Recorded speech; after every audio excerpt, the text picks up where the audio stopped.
దేవునికి స్తోత్రం. మీకు అందరికీ కూడా నా యొక్క శుభావందనాలు తెలియజేస్తున్నాను. ప్రియ దేవుని సంగమ, అనుదిన ఆత్మీయ ఆహారముగా ఈరోజు దేవుని యొక్క వాక్కు. ఆదికాండము 12వ అధ్యాయము 6వ వాక్యము. అప్పుడు అబ్రాము షెకెము నందలి ఒక స్థలము దాకా ఆ దేశ సంచారము చేసి మోరే దగ్గరనున్న సింధూర వృక్షము వద్దకు చేరెను. హల్లెలూయా. దేవునికి స్తోత్రం. దేవుని సంగమ, ఇదే ఆదికాండం 12:1 వాక్యంలో మనం చదివినట్లయితే అబ్రహాముకు దేవుడు ఎలాగా పిలిచినారంటే, నీవు లేచి నీ దేశం నుండి, నీ బంధువుల యొద్ద నుండి, నీ తండ్రి ఇంటి నుండి బయలుదేరి నేను నీకు చూపించు దేశంనకు వెళ్ళుము. దేవుడు కన్ఫామ్గా ఆ దేశం కాడిపో అని చెప్పలే. నేను చూపించే దేశం అంటే ఆయన చూపిస్తూ నడుస్తున్నప్పుడు వెళ్తున్నప్పుడు చూపించే దేశంకి చేరాలి. అలాగా ప్రయాణమును సాగించిన అబ్రాము దేవుని కోసం అన్నింటినీ అందరినీ వదులుకొని బయలుదేరిన అబ్రహాము ఎక్కడికొచ్చి చేరుకున్నాడంట అంటే మోరే దగ్గరనున్న సింధూర వృక్షమునొద్దకు చేరెను. హల్లెలూయా. దేవునికి స్తోత్రం. సింధూర వృక్షమును ఓక్ అని కూడా అంటారు, ఓక్ ట్రీ అని కూడా అంటారు, లేదా మస్తకి వృక్షం అని కూడా అంటారు. ఈ యొక్క సింధూర వృక్షమును దేవుడు నీతికి గుర్తుగా వాడినారనమాట. యెషయా గ్రంథం 61వ అధ్యాయం 3వ వాక్యంలో రాయబడింది. అయితే ఈ యొక్క సింధూర వృక్షం దగ్గరికి చేరినాడు ఈ యొక్క అబ్రాము. మోరే అంటే అర్థం ఏంటి అంటే బలమైన, శక్తివంతమైన. మోరే అనే స్థలంకు ఉన్నటువంటి అర్థము, మోరే అనే పదానికి అర్థం ఏంటి అంటే బలమైన, శక్తివంతమైన.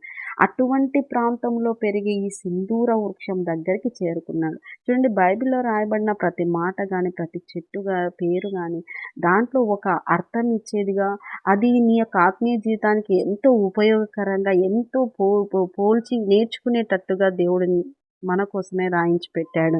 ఈ యొక్క సింధూర వృక్షము దగ్గరికి చేరినాడు. నీతికి గుర్తుగా ఇది బైబిల్ గ్రంథంలో రాయబడింది. నిజంగా నీతిమంతుడు ఎవరు అంటే యేసుక్రీస్తు వారు.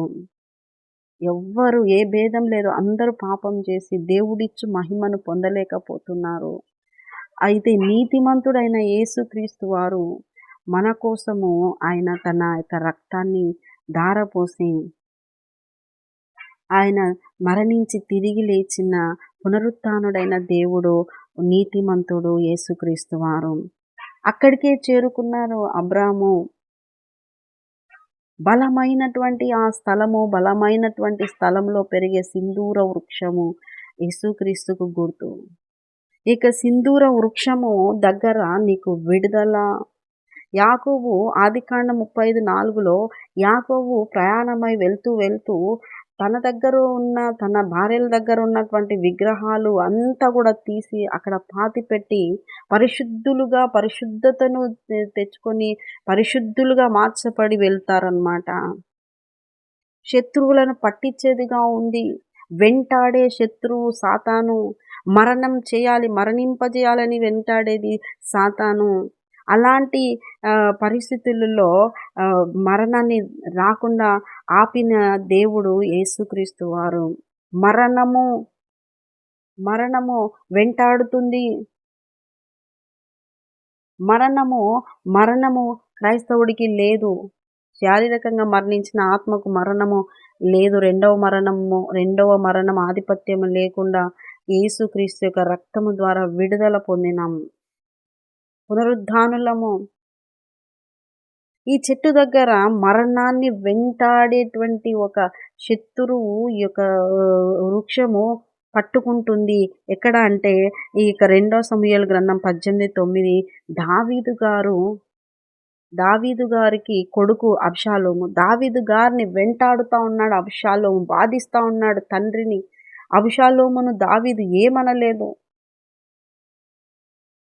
అబ్షాలోమును దావీదు ఏమనకుండా ప్రేమిస్తున్నా కూడా అబ్షాలోము మాత్రం తండ్రికి శత్రువుగా ఉన్నాడు.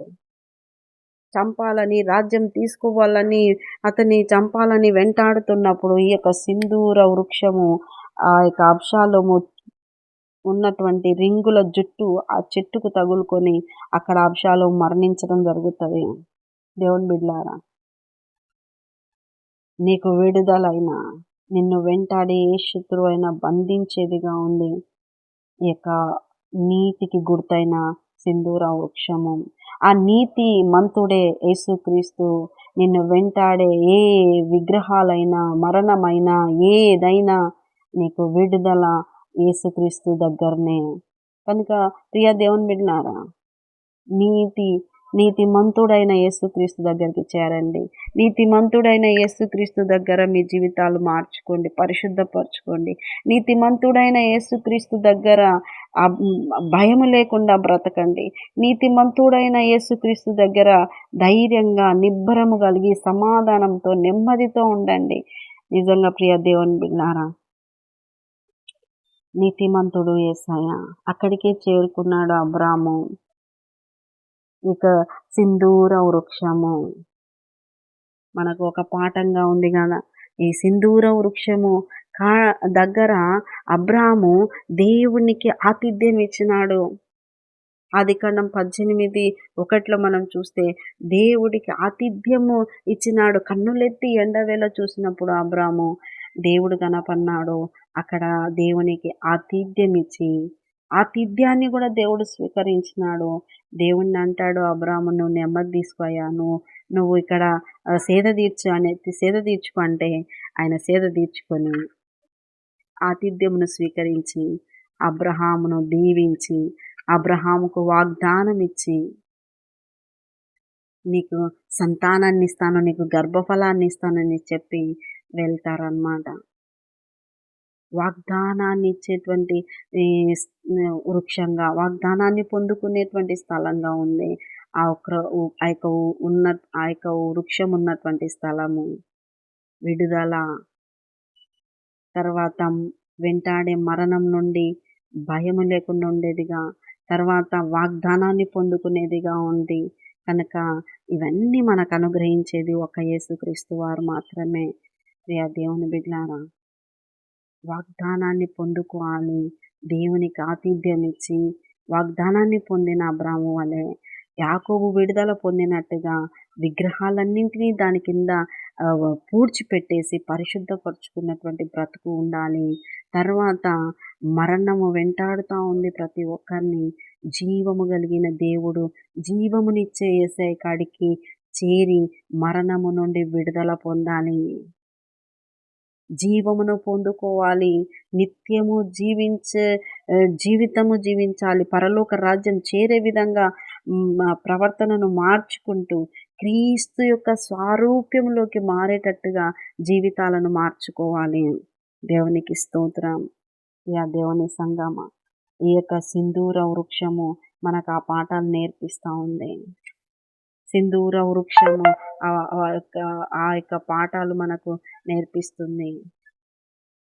నీతికి గుర్తుగా ఉన్న ఈ సింధూర వృక్షము, నీతిమంతుడైన యేసుక్రీస్తుకు గుర్తుగా ఉన్న ఈ వృక్షం వలె మనము కూడా దేవుని సన్నిధిలో చేరాలి, దేవుని పోలికగా మారాలి, వెలుగు సంబంధుల వలె ఎదగాలి, దేవుని యొక్క కృపను పొందుకోవాలి. దేవుడు మిమ్మల్ని అందరినీ దీవించి ఆశీర్వదించునుగాక. ఆమేన్, ఆమేన్, ఆమేన్. చిన్న ప్రార్థన చేసుకున్న యేసయ్య నీకు వందనాలు తండ్రి. అయ్యా, విన్న ఈ వాక్యాన్ని బట్టి మీకు స్తోత్రాలు. నీతిమంతుడవైన నీ వైపు చూస్తూ మీ దగ్గరికి చేరి, మీ దగ్గర విడుదల పొంది, మీ దగ్గర వాగ్దానాన్ని పొంది, మీ దగ్గర మరణము నుండి నాయన విజయము పొంది నాయన నీ సన్నిధిలో నిత్యము నాయన ఆరాధించే బిడ్డలుగా మార్చి బలపరిచి ఆత్మలో వర్ధిల్ల చేయాల్సిందిగా యేసు పరిశుద్ధ నామములో అడుగుతున్నాం మా తండ్రి. ఆమేన్, ఆమేన్, ఆమేన్. యేసు రక్తమే జయం, సిలువ రక్తమే జయం. ప్రవేశ నామానికి సంపూర్ణ విజయం కలుగును గాక. Amen, amen, amen. Good morning. Praise the lord.